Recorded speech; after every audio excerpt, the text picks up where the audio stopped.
விவசாயி, mechanic, engineer, இப்படி அப்பாக்கள் யாரா இருந்தாலும் அவங்க கனவெல்லாம் அவங்க பசங்களுக்கு ஒரு best college. AAA college of engineering and technology, Sivakasi. Counselling code 4680.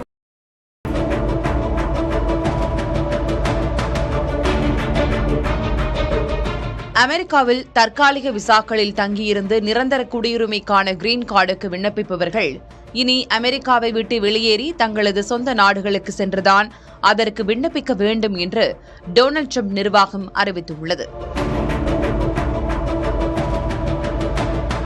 சட்டத்தில் உள்ள ஓட்டைகளை பயன்படுத்தி பலர் குடியுரிமை பெறாமல் அமெரிக்காவிலேயே தங்கிவிடுவதை தடுக்கவே இந்த நடவடிக்கை எடுக்கப்பட்டுள்ளதாக அமெரிக்காவின் உள்நாட்டு பாதுகாப்புத்துறை தெரிவித்துள்ளது.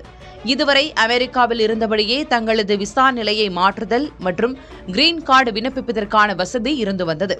புதிய விதியின்படி விதிவிலக்கான சூழல்களை தவிர மற்றவர்கள் தங்களின் சொந்த நாட்டுக்கே திரும்பிச் சென்று அங்கிருந்தபடிதான் விண்ணப்பிக்க வேண்டும். அமெரிக்காவில் H-1B போன்ற பணி விசாக்களில் லட்சக்கணக்கான இந்தியர்கள் பணியாற்றி வருகின்றனர். ஏற்கனவே இந்தியர்களுக்கான கிரீன் கார்டுக்கான காத்திருப்பு பல ஆண்டுகள் நீடித்து வரும் நிலையில் புதிய உத்தரவு பெரும் கவலையை ஏற்படுத்தியுள்ளது. H-1B போன்ற விசாக்களை வைத்திருப்பவர்களுக்கும் அமெரிக்க பொருளாதாரத்துக்கு பங்களிக்கும் உயர் தொழில்நுட்ப பணியாளர்களுக்கும் இதில் சில சலுகைகள் அல்லது விதி விலக்குகள் அளிக்கப்படலாம் என்று அதிகாரிகள் விளக்கமளித்துள்ளனர்.